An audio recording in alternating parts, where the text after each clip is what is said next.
Oranges!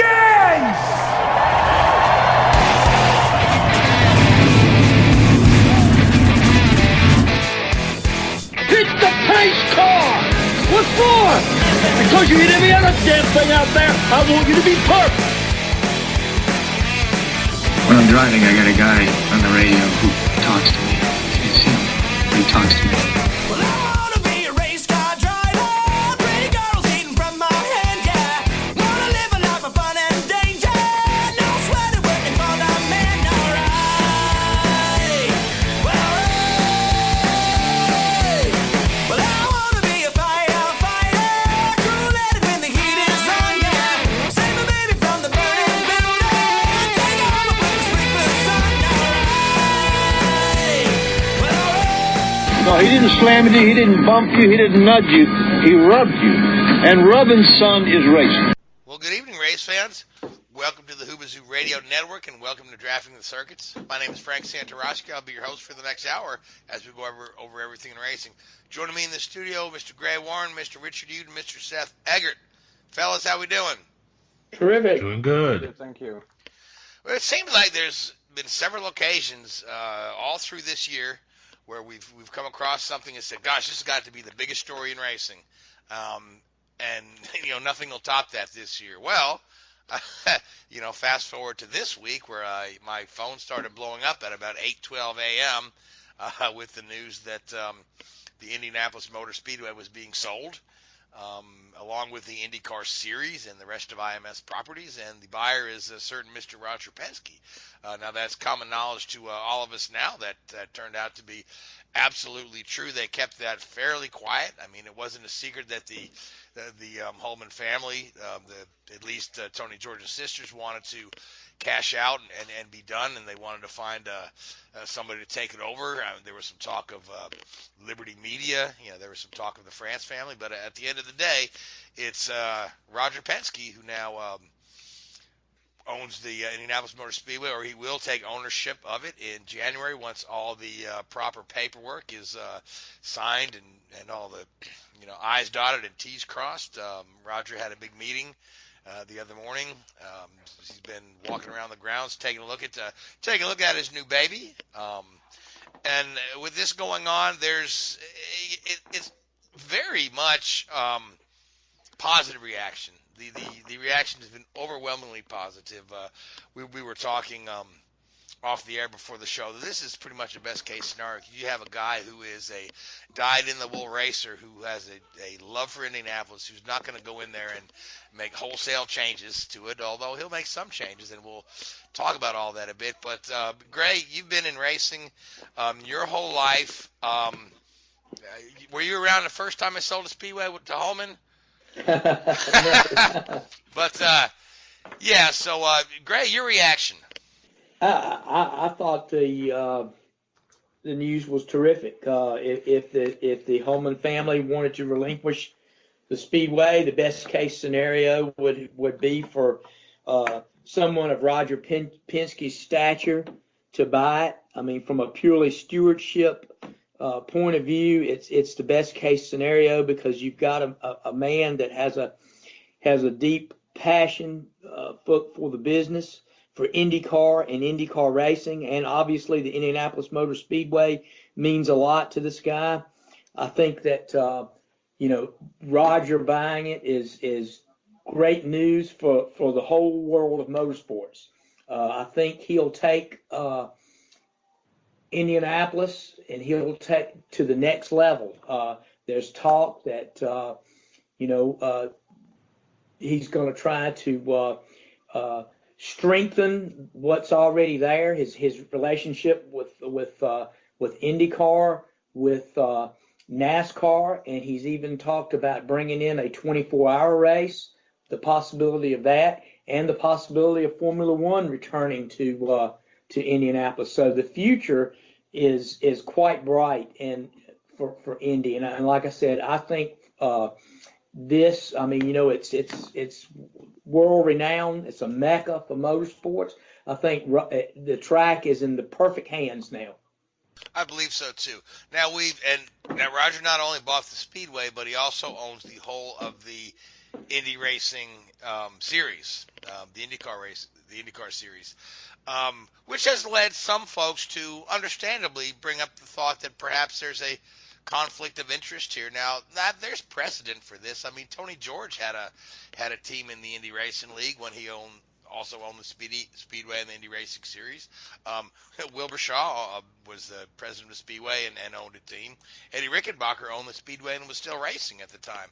And if you look at the Champ Car Series, the guys that bought the remains of CART were Kevin Kalkoven and Jerry Forsythe, and they both own teams as well. So this is not unprecedented, but when you look at the success Roger's had in the series, if his continued success will be under a microscope. So, I mean, for that reason, my understanding is that Roger will pretty much turn over all of the racing operations to Tim Cindric, and again, he's putting that in very capable hands. I mean, Tim is one of the sharpest guys I've ever met, and he pretty much runs the thing now, but Roger's going to take his hands off of the day-to-day operation of the race teams, that being all three of them, the NASCAR, the IndyCar, and the Australian Supercar team as well.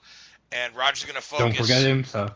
And IMSA, yeah. I mean, Roger owns a little bit of everything. But Roger's going to focus his primary efforts on building the series and building the Speedway.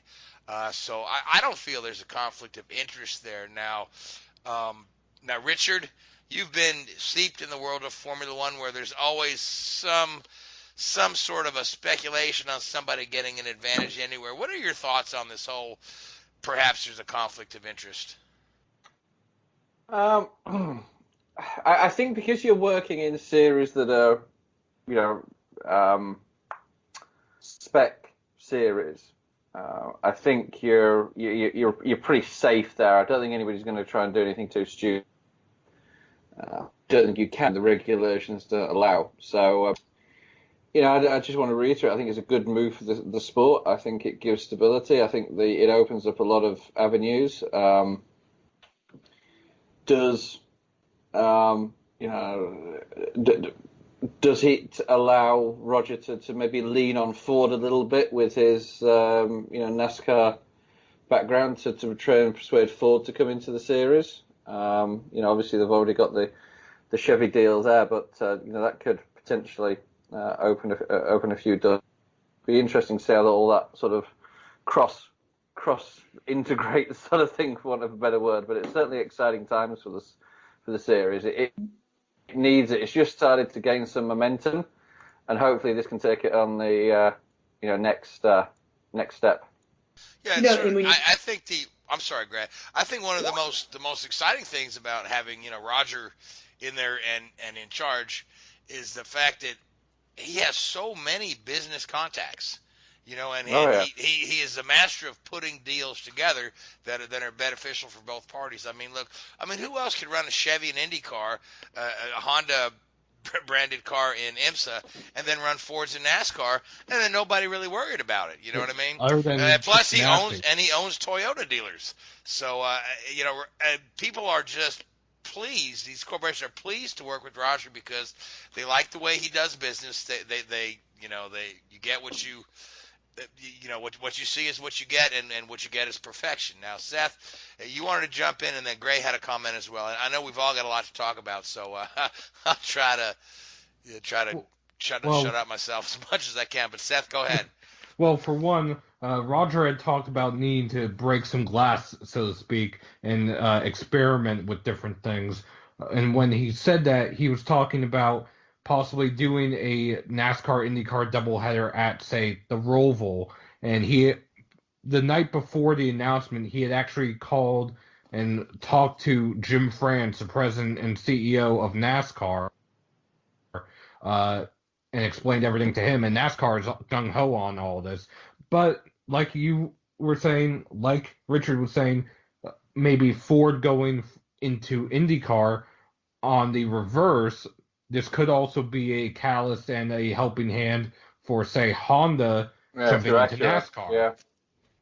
Yeah, I mean that's a whole nother story this week, and I think some of the comments I've read from Art St. Cyr about Honda going into NASCAR are not really good for their IMSA program and IndyCar program when they talk about their capacity. In other words, if they take on NASCAR, they may have to abandon the other two programs. But again, that's how I read it. That's a different story. We'll talk about that a little later. But Gray, you wanted to jump in with something right quick? Yeah, I mean, who wouldn't want to go into business with Roger Penske? I mean, can any of us sit here and think about anything controversial about Roger? You know, I mean, he's as straightforward and just, you know, he's synonymous with integrity. And I think too, you know, if anybody can sit down at the table and convince another manufacturer to come into a sport, and like Richard said, stability is what he's going to give it.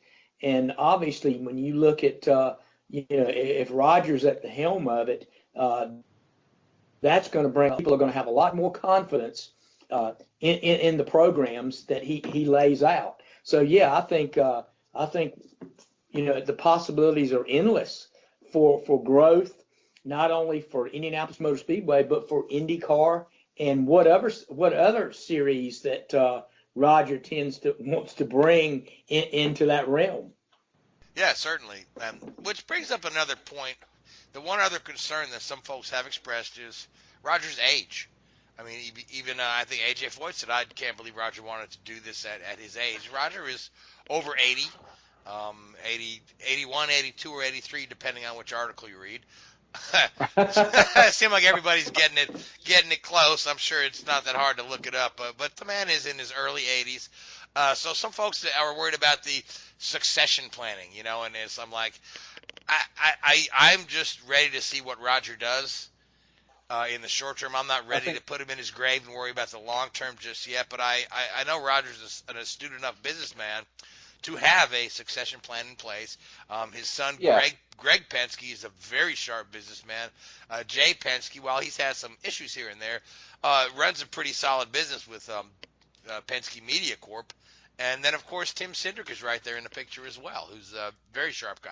Now, Richard, well, Jay runs the Dragon Formula E team out of LA, so you know he's already got his fingers in the racing pie, as it were, and knows what's what. So I think the empire, as it were, you know, these guys aren't stupid. They know how to make it all work, don't they? And how to make sure that their legacy, you know, sticks around. Because as you say, I mean, the guy's in his early 80s, so. But he's surrounded himself with good people. Yeah, exactly. He has good lieutenants in place, and that is evident in his success in motorsports, his success in NASCAR, his success in IndyCar, and the other forms of motorsports, because he has the right people. He seems to have a knack for bringing in the right people and putting them in place to be successful. So I'm sure, like you said, Frank, he has a succession plan in place that will be, I would say, seamless. Certainly. So we'll just have to see what the immediate future holds now. I mean, Rogers said all kind of stuff, but I believe this takes us, like Seth alluded to, this takes us a huge step closer to making that NASCAR IndyCar doubleheader being a reality. So I've got a question for you guys about that one, actually. All right, go right ahead, sir. Depending where, you know, how should we put this? Would it not potentially be embarrassing? I don't use the word embarrassing, but you know, a little bit awkward for NASCAR when they go to say it's at the Roval or wherever it may be, and the IndyCar, you know, like 10 seconds a lap faster. You know, how do you then sort of quantify that and justify your pace difference?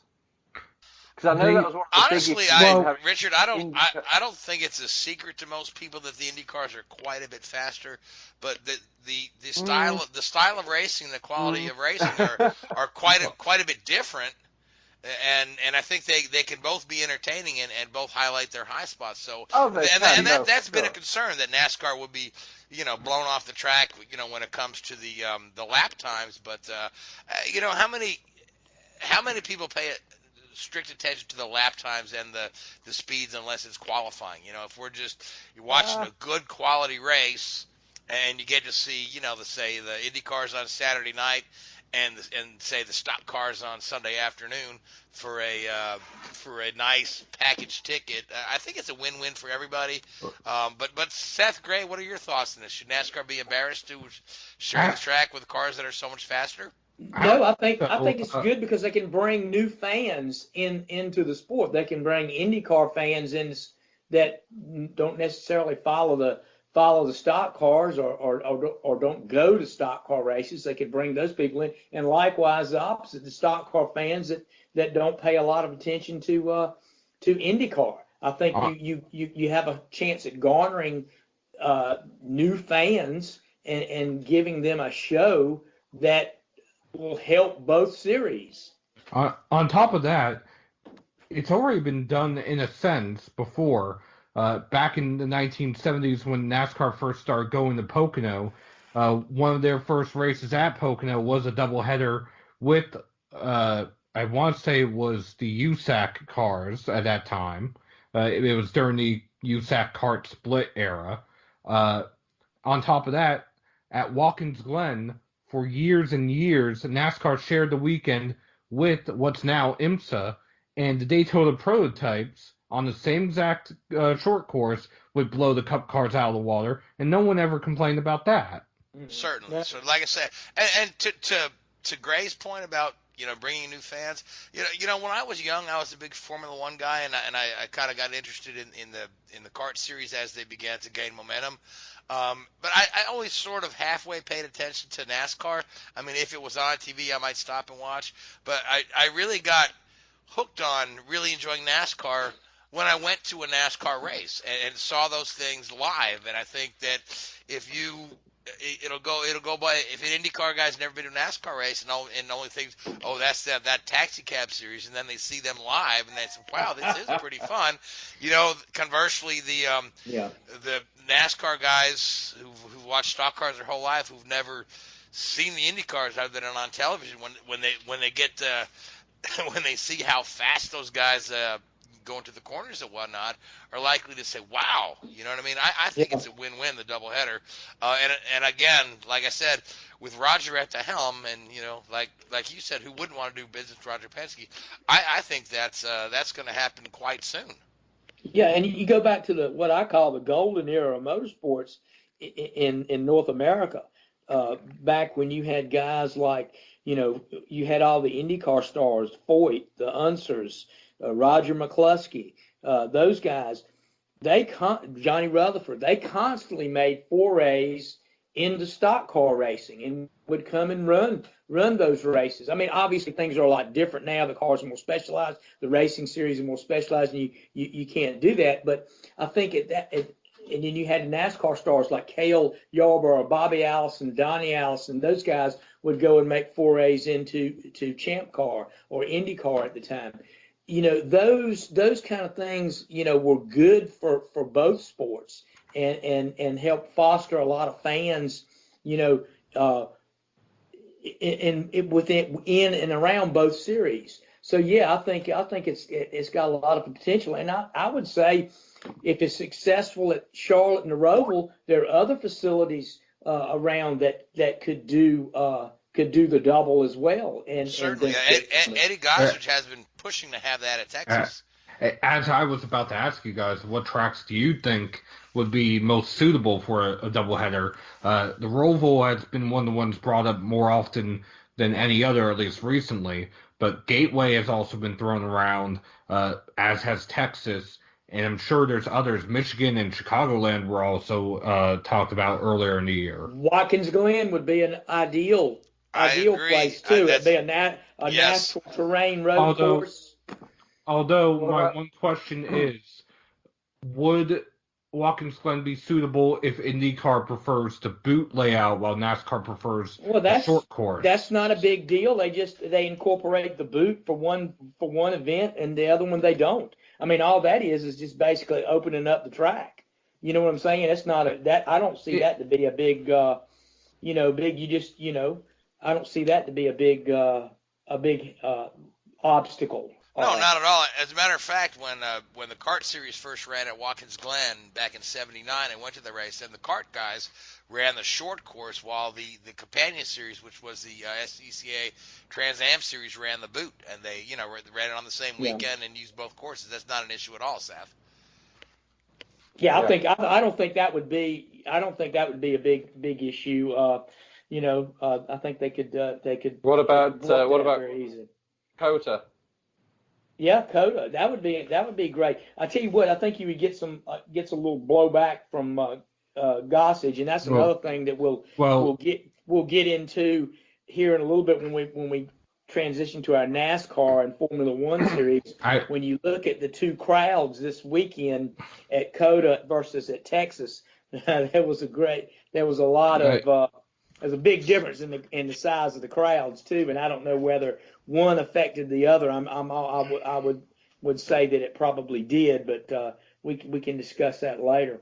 Speaking of COTA, Tony Stewart ran some laps in a stock car with Kevin Magnussen and Roman Grosjean first as passengers, and then they drove each other around the track. That's pretty fun, yeah. Now we'll get to all that in a minute. We want to try to wrap up this Roger Penske topic because we've got plenty of time to talk about both COTA and Texas, which again, like you said, two places that may be ideal to hold that Indy NASCAR doubleheader. But the other thing that Roger has talked about is a 24-hour IMSA race. And bringing Formula One back. Now, the whole Formula One race in Miami has hit a bunch of stumbling blocks as they've begun the process of getting approval to City Council. There was a ton of opposition showed up, and evidently at those hearings, the opposition was much better prepared with their argument than the Liberty Media folks and the Miami Dolphins and the organizers of the Formula One race, and they kind of really took a black eye over the thing. So this Miami race it's in real jeopardy of not happening, and we've seen the same sort of things with the local opposition. We've seen it kill the IndyCar race in Baltimore after just two races. We've seen the IndyCar proposed race in Nashville never get off the ground. The proposed race in Boston never get off the ground. Because of these local oppositions groups. So the common denominator in all that, Frank, is local government. When you get municipalities involved in them, there's too many things going on. That's the good thing about having Roger Penske. You've got one entity to deal with, and that's Roger. And the Indianapolis Motor Speedway is purpose-built for racing, so no one's going to oppose having a race there. Exactly. So, yeah. It already meets all the FIA requirements because it's been laid out and done before. So with Roger there at the helm, I mean, you're dealing with one individual, and he deals with Liberty Media or whoever brings it in there. It streamlines the whole process, and they can work the deal out. And I don't see any issues coming. Roger's not going to get blindsided by Formula One and the FIA. He knows where they're coming from, and I believe on the other hand, Liberty Media and FIA know where Roger stands, and I think they can sit down and they can hammer out a deal where they can have this race pretty good. Get all the sponsor people involved, get them lined up, and bang, it's going to have a lot less hurdles than trying to go in and do these street races or these races where you got to get local government involved in it, which is in this day and time is with as much division as there is in politics, you're never going to please everybody. Yeah, I mean, that NIMBY mindset is very strong. It's a very strong lobby, the NIMBY mindset. So, but let's talk about the sale price, okay? Because even though it's not been made public, there's some industry insiders who've released a few details. I mean, Adam Stern of Sports Journal, he's usually pretty spot on, and he's estimated that it's around between $300 and $500 million, which is kind of a lot less than some folks thought that would go for when you compare it to, say, like an NFL franchise. They said the Dallas Cowboys are reported to be worth $5.5 billion, and even the least valuable NFL team. The Buffalo Bills is worth $1.6 billion. So for less than $500,000, Rogers picked him up the Speedway, all that property, as well as the entire series and all the rights to that. So it seemed like it's a real sweetheart deal.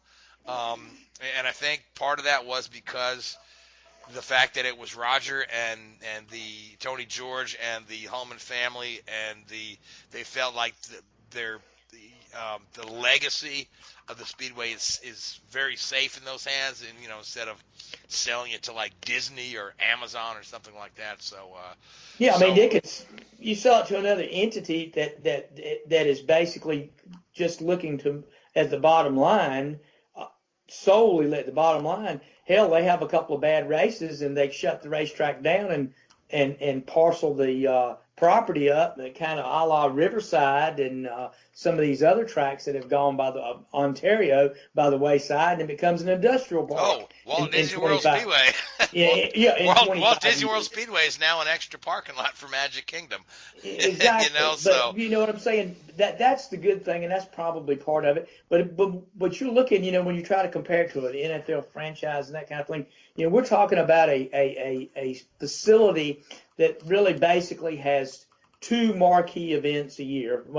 Maybe throw in the Indianapolis GP now, that's probably 3. But you're not talking about, 8 home games a year, and basically it's brick and mortar, but obviously it's a large parcel with a lot of brick and mortar, no doubt about it. The thing that when I don't know if it was a package deal and they threw in the series is in it too, or was it 2 separate buys? You know what I'm saying? I think it was buy the Speedway, get a series free. It was like the shoe stores when you say buy 1 pair of shoes and get another. So that's the best way. I think they sold it all as a package through the series in. Yeah. But that puts the series in really good hands too. So. One thing else too, the Clabber Girl entity that the Holman family owned, that was not part of the deal, and that still was made. They sold that off a year or 2 They ago. sold it out. They sold it off previously. That's correct. Yes. So that was not part of this deal. No, but, I think the family's just looking to cash out and move on. And move on. Right. I mean, what the Holman family has meant to the Speedway. We haven't really mentioned this.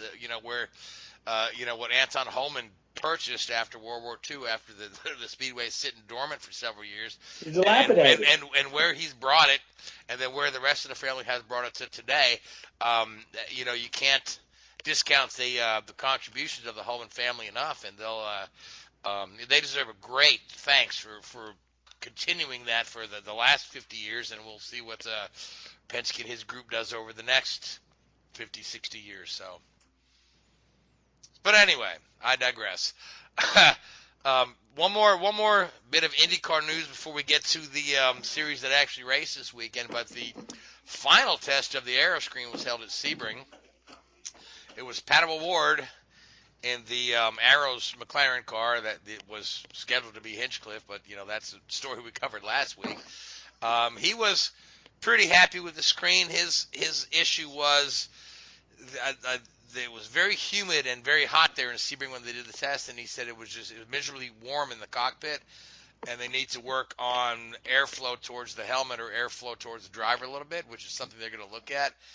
Now, Bourdais, in the Dale Coyne car, was the other participant, and he's the guy they brought him in because he wears eyeglasses, and they wanted to see if they could, if there was going to be any hurdles with that. And Bourdais was very complimentary of it. He said he said he's driven IMSA cars where the visibility is bad and there's so much distortion, and it's not even a fancy aero screen. But he said that the very little distortion. He's just a very little bit in the corner. He said the sight lines were perfect. You could see everything you need to see. There were no, nothing being blocked. So high marks again from all the drivers that have tested it. So that's going to be a go. You'll see those on the cars when they hit St. Pete. So now let's move on. Richard? Yes. We crowned a Formula One champ. We did? We didn't. The FIA. No, did. we didn't. No, I wasn't invited. So, No. Formula One crowned a champion this weekend in Texas. You want to take a guess who that was? It's a tough one, isn't it? So yeah, Lewis Hamilton joins some Yeah, very he's rarefied air as he surpasses the other 5-time champion Fangio and Yeah. and It's been he's a matter of time, hasn't it, really, one for the behind last- Michael Schumacher now for that top spot. Yeah, I mean, it's only been a matter of time, really, in the last 3 or 4 months, really, since the mid-season break. He sort of stretched that lead a little bit, and nobody's ever really been able to challenge him too closely. So, you can't say the guy doesn't deserve it, really. I was talking to a couple of other people about, what makes him different, and you look at the things. Is he that much faster than the other drivers? Not really. His pole position numbers aren't incredible. They're high due to the sheer number of races that in the car he's had. Is he an amazing overtaking? Can he dive up the inside of somebody from 5 car lengths back? Not really. The thing that gets it is his consistency, and the way he manages the car. He runs in that sort of 90 to 95% performance bracket, like a metronome almost, whereas other drivers dip in and out of that performance band on quite a regular basis. So I'd be interested to know what his stat is on number of times running at finish versus DNF. I'm sure it's quite a yeah. I mean, I percentage, tried to remember the number of DNFs he's had from his own mistakes as opposed to mechanical issues. It's you could probably, in the 300 some races, you could probably count them on 2 hands at very most, the number of mistakes he's made that has caused him to retire from races. I mean, you could argue that he should be a 7-time world champion already if he hadn't. I mean, if he hadn't made that mistake in China back in 2007 where he got beached in the gravel coming into the pit lane.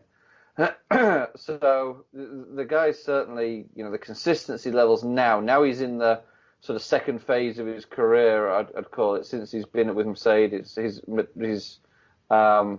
consistency levels have just been through the roof, and I think that's what set him aside, because Seb's quick on his day, Max is quick on his day, Valtteri's quick on his day, Leclerc, Daniel Ricciardo, all these guys are quick on their day. It's just they don't have the consistency and that level of just banging out laps that are in the right sort of zone time after time after time. And that's where I think that's set him aside from some of the other guys right now. Sure. Now let's talk about the race itself. It looked like the Ferraris were very good in practice and qualifying, but I mean, once the lights went out and the race started, it's like, what happened? That was purely a tyre issue. They just couldn't get those medium tyres turned on, as it were, and they struggled. You saw the first 2 or 3. There were nowhere, and Seb just had a horrible race. He was all over the place, and then compounded it all around about lap 10 when he had suspension failure from running over the curbs, and it was just terrible. I mean, if you're giving marks out of 10, I think you'd struggle to get past 2, wouldn't you? It was just one of those, and that's the thing. Lewis doesn't have weekends like that. Now when we talk about the tires, right? Yeah. Now is Pirelli fairly consistent with the tire that they provide from team to team? Is it something on Ferrari's set? Is something on the Ferrari setup that was not quite as compatible with that particular tire as maybe on the Mercedes? Because Mercedes is running the same Pirelli tires, right? Yeah, I mean it's purely the tire. It's a chemical reaction between the road surface and the tire, and that chemical reaction to gain the optimum amount of grip, like any chemical reaction, has an operating temperature, and it's purely about how you get into that window. Now, if you go back to 2012, I think it was, when you had like 6 or 7 winners for the first 7 races, the tyre had an incredibly small operating window, and we're talking 5 degrees Celsius or 10 degrees Fahrenheit sort of operating window there, that teams were almost looking into that window. Now, I don't know the windows right now, but it's obviously a little bit wider. And sometimes you just can't get it working. It just doesn't work. And, you'll see on the formation laps that the guys leaving will be doing, braking hard and stopping and all these sort of things. And, excuse me, that's purely to get the tyres into the right window. Now, they're pretty good at it now. So the only thing I can assume is that Ferrari actually got their calculations wrong, and the drive was in the wrong temperature range when the cars got onto the grid there. So yeah, a little bit unusual for them to make that mistake. But there's also a lot going on now. If we go back to sort of Mexico, there's a lot of story about Ferrari's engine, and they're perceived to have a unfair advantage over the other teams, and there's talks of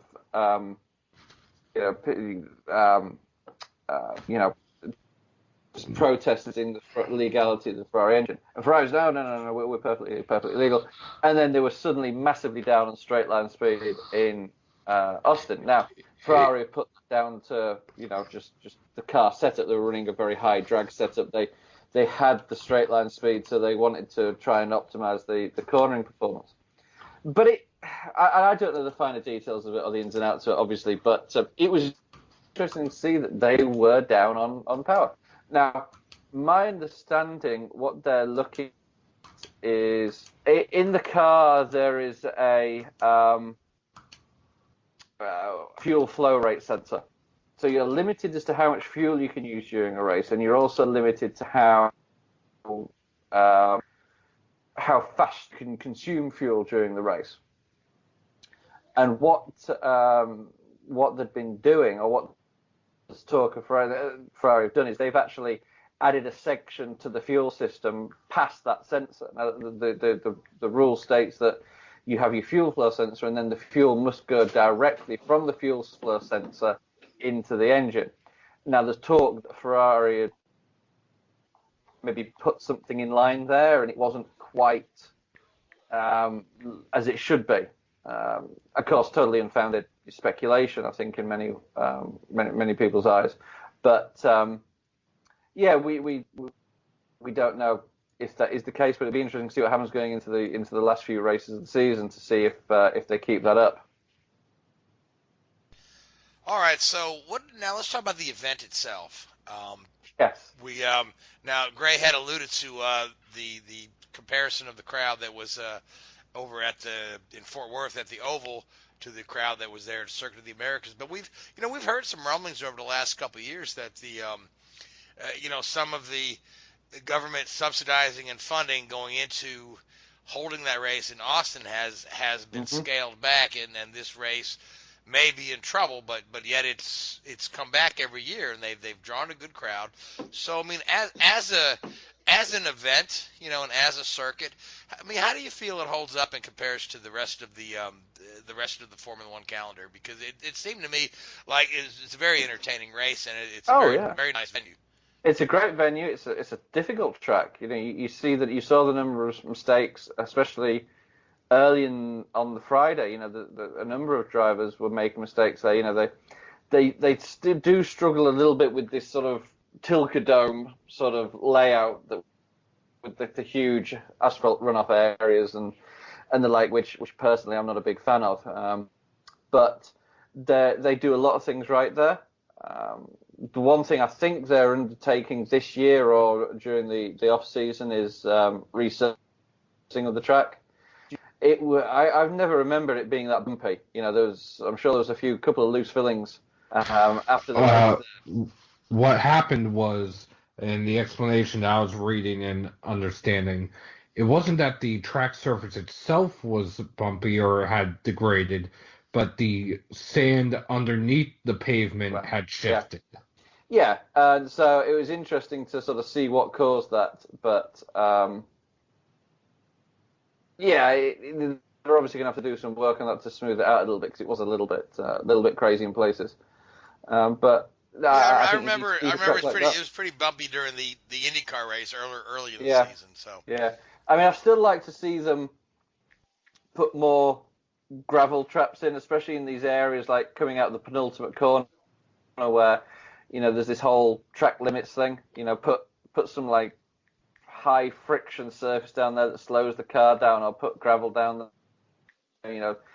This whole argument of exceeding track limits, make it so that they can't exceed the track limits, and if they do, they have an issue. But no, as you say, it's an entertaining race and it's a good race, and you want to see those races continue. Hats off to Valtteri. He drove a fantastic race, and yeah, we forgot to mention Valtteri guy won the race. Yeah. Both, it's kind of both lost in all the news about Lewis. Yeah, Valtteri won the race and secured second place in the final standings. Yeah, but both Valtteri and Max Verstappen went on an alternative strategy from Hamilton. They went on a two-stop strategy, whereas Hamilton was on a one-stop strategy and had a long stint there on the hard tyres and just couldn't quite hold Valtteri off. But he did a good job in holding Max off, and some of the traffic maybe wasn't quite as kind to Verstappen as it was to Hamilton. It came at the right time for him. But no, again, it's a good race. They've always been pretty entertaining races there. You've got, turn one's a good passing zone. Then you've got that long back stretch into, I think it's turn 12 or so, that, is tricky, and that's a good passing opportunity. So there's certainly worse tracks than Austin on the calendar for point of view. So I think you need to try and keep somewhere like that on the calendar. Oh, I agree, and on top of that, I mean, Austin itself as a host city is a fine representation of the United States of Formula One. Yeah, it's top notch. So now, Seth, you had alluded to earlier that Tony Stewart was out there running a stock car around the track, and he had some thoughts on how he thought a NASCAR race might be out there. So share us some of your some of Tony's comments and how all that went down. He thought it was an excellent circuit, and he thinks a NASCAR race at COTA would be viable. He said that one experience, granted it was maybe a handful of laps, got him interested in maybe coming back to run an Xfinity road course or a Cup race on road course again, kind of like how Dale Jr. does a one-off each year. That being said, he also had some comments about the scheduling too, that whoever scheduled Texas Motor Speedway and COTA had their heads up their behinds, and they should put aside their egos and run on separate weekends. I think next year it will be the third year in a row that it's the same weekend and fourth overall. Right, and Eddie's been very vocal about Eddie Gossage of the segment, very vocal about how he feels like they're just crapping on his parade. He was there first, and of course Eddie's a vocal guy. We all know that, but to his point, he's expecting the FIA to bend over backwards for him when they're looking at an international calendar. And I don't know why Eddie's not pushing for getting his cup date changed. And he's just saying, "Oh no, you need to change for me." So I mean, it's to be fair, at least for 2020, they actually did move the Texas race up one weekend, and that's because of the Pocono doubleheader. The entire schedule was rearranged, so it was going to be on a separate weekend. NASCAR put out their schedule first. And again, it's a case of we did this first, yada, yada, yada. And then the FIA puts out the schedule, and guess what? It's the same weekend. Isn't there some clash you know, with? yeah, but do you think somebody is in the FIA saying, "Oh, let's piss off Eddie Gossage some more"? You know what I mean? Do you really think? No, I don't. When it comes to motor racing, the FIA is the 800-pound gorilla. You know, I and don't think. compared to the FIA, NASCAR is small potatoes. You know, now in the United States, NASCAR is the 800-pound gorilla, but internationally, I mean the FIA. So I'm sure it's very frustrating for the Texas Motor Speedway and Eddie Gossage to have that thing out, and we're gonna finally move a week off of it, and then the FIA comes back with there you go. Isn't there also some issue with like Texas, one of the college football teams in Texas as well? I think Texas A&M. Yeah, I think they can't have a sporting clash with that or something along those lines. I remember when somebody tried to explain that to Bernie Ecclestone when Austin Furley, he wasn't too impressed. On top of that, I think next year the race weekend is also the start of deer season in Texas. So there you go. Yeah, you have So, everything. I mean, maybe Eddie needs to say, "Hey, let me forego having a race in the playoffs and just give me something that's a few months earlier, and then throw in the IndyCar race with it, and then I think that would make him happy." Realistically, he's big at pushing for that Indy NASCAR doubleheader at his facility. Well, realistically, Eddie's got 2 dates. He's got one in the spring and one in the autumn. And I tell you, right now, currently, the way things are, a lot of fans have to sit and pick and choose events they're going to go to. And some fans may say, "Oh, we'll go to the spring race at Texas Motor Speedway, and let's check out the Formula One race in the autumn." Because people's disposable income is not what it used to be. And of course, I think probably getting it shifted to another date, and I think we're going to see some more schedule changes come about in 2021. I don't think this new schedule that we're going to see is going to be cast in stone. That's another thing we learned this week is that NASCAR season finale is it next year is going to be at Phoenix. Is that correct, Seth? Yes, that was announced a while back. Right. Next year it's at Phoenix, and when they announced that, Phoenix had said that they were well aware it could be only a 1-year deal or it could be up to a 3-year deal. Right. And I guess it depends on how it goes down, huh? Yeah. Yeah. And I think NASCAR's wise in doing that. If they want to go to this rotating schedule and move it around, I think they need to have that in their agreements and shuffle the schedule from year to year, from year to year, or from every so many years. This current schedule we've been on has been in place for almost a decade and a half. Oh, essentially, the current one we have has been in place since about 2011 when Kentucky was first added to the schedule. To go beyond that, you would have to go back to 2004 when we had Rockingham on the schedule for another unique track. Yeah, 2005 was what I was thinking. Is pretty much the base schedule has been the same, but yeah. Yeah, so fellas, speaking of Texas and the schedule, before we run out of time, NASCAR had a race at Texas this weekend. So let's make sure we don't run out of time before we talk about that. So we now have the first two official championship four, and that's Kevin Harvick took the win at Texas. Now, the interesting thing for me, Seth and Gray, is that we've not had a repeat champion since the dawn of the playoff era. Now we've got 2 out of our 4 guys are former champions. And then you've got Logano and Kyle Busch still solidly in the mix. So we could realistically see our first repeat champion. But let's talk about this Texas race. Well, Kevin Harvick had to overcome a pit road penalty, not of his own making. It was for equipment over the wall too soon, What happened was he came down for a fuel-only stop, but the team put out tires on pit road as if they were going to make a two-tire stop, never swapped tires.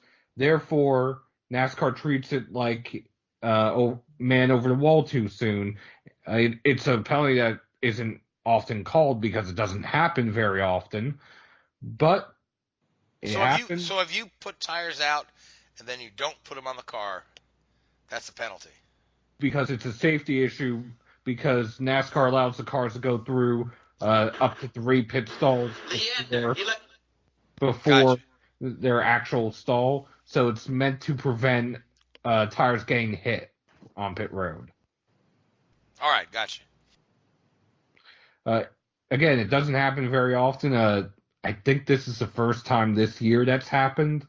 So, but he was able to overcome it. He was able to navigate the PJ1 track bite that bit Chase Elliott, Denny Hamlin, Brad Keselowski, Ricky Stenhouse Jr., Jimmy Johnson, Corey LaJoie, and others. Yeah, there were some seriously banged up cars I saw on some of the highlights there. Poor old Keselowski tore the whole back of his car off. That did. Him and Stenhouse in the same wreck. You had Denny Hamlin slide through the grass. He was almost fine until he hit the quarter mile that they use for legend car racing and U.S. legend cars, which got him slightly airborne, and when he landed, the splitter dug into the grass, tearing off the right front fender. So that had some people calling for AstroTurf to be put down in place of the grass, or valence instead of the splitter. The problem with AstroTurf is, at least at Texas, at Daytona, and certain other tracks where they're multi-use facilities, they can't put down the turf affecting the other racing or other events that take place at the track. And the reasoning for that is?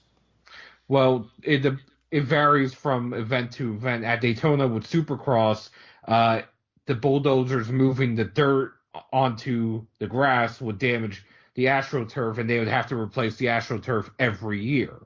Okay, I got you. Meanwhile, at Texas, similar idea, but instead of it being Supercross, it is Robbie Gordon Stadium Super Trucks. Which, for the record, is one of my favorite things to watch. Yes. I mean, especially when they run at Long Beach. I don't want to get us way off topic, but my God, those Super Trucks at Long Beach are so fun. But go ahead. And then at Richmond, which has a music festival, the problem with the AstroTurf there, if somebody falls head first onto the AstroTurf, they're essentially hitting the concrete underneath it, not grass. All right. So all that being said, let's talk about there's 2 spots left, and we've got some guys in real trouble. Chase Elliott is just about done unless he wins. He has to win. He has to. But we saw a couple of years ago, Harvick was dead last in the chase and won in Phoenix, and then went ahead and won the championship. That was what, 14? Yes. Yep. So it's not unprecedented. So, but also, Greg, I want to bring Gray to conversation right quick as well, and then Seth, you finish up. So Seth, or Gray rather, for the last 2 spots, who do you like among these 4 guys that are left, or 6 guys that are left? I think Kyle Busch is going to definitely have something to say about moving on, either by just a good finish at Phoenix or going out and winning the race. As far as the fourth in it, I'm going to say, Logano just seems to have a never say die kind of season. He seems like he's down but never out. You know what I mean? So I think possibly we could see. I'm gonna go with Kyle and Logano moving on to the final 4, either by win or just by sheer will, Yeah, I think Kyle's pretty safe on points, I believe. He's not clinched yet, but he's He's right there third in points, I believe. Yeah, he's still got to have a good. He's still got to have a good finish. Yeah, he can't afford to wreck on the opening lap. Yeah, right, exactly. So anyway, but I'm gonna say, and then we would go to Homestead and be assured of getting a repeat winner. Certainly. Now, Seth, I'd like you to go ahead and finish the thought you started there. As I was saying, when Kevin Harvick won in 2014, we didn't have the stage point system. So it could very easily happen that it happened to Denny Hamlin this past weekend. He entered with a 20-point gap, left down 20 points because he wrecked so early and his competition ran so well in the stages. Right, and Denny's another guy who's is he at 7th right now? He's 5th right now, 20 points out. Okay. 20 points out. Now who are 6th and 7th? That would be Larson and Blaney, and they are both 23 points out. Yeah, so we're a must-win for Chase Elliott. The other guys can maybe sneak their way, gain 20 points on. Yeah. So it's going to be there's going to be a lot of storylines to follow in Phoenix. That's for sure. You can control your own destiny if you win the race. So that's what it really, for those guys that are outside the cutoff, that's basically what they're looking at. All right then. So now Richard, who do you kind of like for grabbing the last two spots? I think it's going to be Denny Hamlin and Joey Logano. I think Denny Hamlin's going to win. And Kyle Busch is going to drop out. That would be interesting, yeah. Now, Seth, you get your call here. My last two, I'm actually going to go a little bit different and go out on a limb. Say Chase Elliott wins, and Denny Hamlin gets in via stage wins and the points he gets there, knocking both Kyle Busch and Logano out. Mm-hmm. Now, you remember Seth's bold prediction at the end of the year last year? We would have four guys in the chase in the final that weren't there last year. So he's halfway wrong. I can at least have half. Yeah, you're halfway wrong. So I see you're trying to get that other half there. So. Yeah. Now me, when it comes to it, I've got to look at it logically and look at the most likely outcome, and for me that ends up being Kyle Busch and Denny Hamlin, unless Joey just has a great day. I think I'd love to see Kyle Larson and or Blaney get up there and win the thing, but those guys have been just too inconsistent, and I almost see Harvick winning this race because he's done so well there in the past, and recently he hasn't, but he's momentum is on Harvick's side right now. So with that being said, we've still got a few minutes left of the show. There was an Xfinity race. Yeah, let's talk about the Xfinity race and the Xfinity Championship. We've got about 3 minutes left. Let's go ahead and run down that. Who got in a fight this time? No one got in a fight this time. Christopher Bell dominated the race again, leading 101 of the 200 laps. He won both stages, won the race, secured his spot in Homestead. There's 3 drivers going for one spot, at least they're currently in, and then you have 4 drivers trying to win because that's all they can actually do with how far out they currently are. Cole Custer, Reddick, and Justin Allgaier are currently in. Chase Briscoe, who almost won at Kansas until Garrett Smithley got involved, is 18 points out. You have Michael Annett, who is 28 points out. Austin Cindric has to win. Noah Gragson has to win. Right. Now this coming weekend, the trucks are at Phoenix in as Vegas. Well. Oh, the trucks are in Phoenix. Everyone is in Phoenix. Yeah, There's did I miss the trucks 10-lane race in Vegas? Was that last week or? A couple weeks ago. Oh, I guess we just didn't talk about it. And it's not standalone. It's a triple header with Cup and Xfinity now. Also at Phoenix is the final NASCAR Can-Am Pro West Series race in its current format, as next year it will become the ARCA Menards West Series in the merger with the ARCA Series. All right, so that's good stuff there. Anybody we should be watching in that one? Well, you have Haley Deegan in the West Series race. You have Tanner Gray making his second truck start. You have Ty Majeski, who didn't run well in Roush equipment in Xfinity, but if he had run full-time in ARCA this year, he would have had a chance at the championship, making his Truck Series debut this weekend. Otherwise, it's more the usual suspects. Interesting. Now, Richard, Formula One's off for a week, right? Or are we off for 2 weeks? Off for a week, and then down to Sao Paulo. Sao Paulo, and then Abu Dhabi, right? Or is there? I believe that's it. Yeah, it's all done for a year. There's 2 races. Yep. And Lewis has everything sewn up.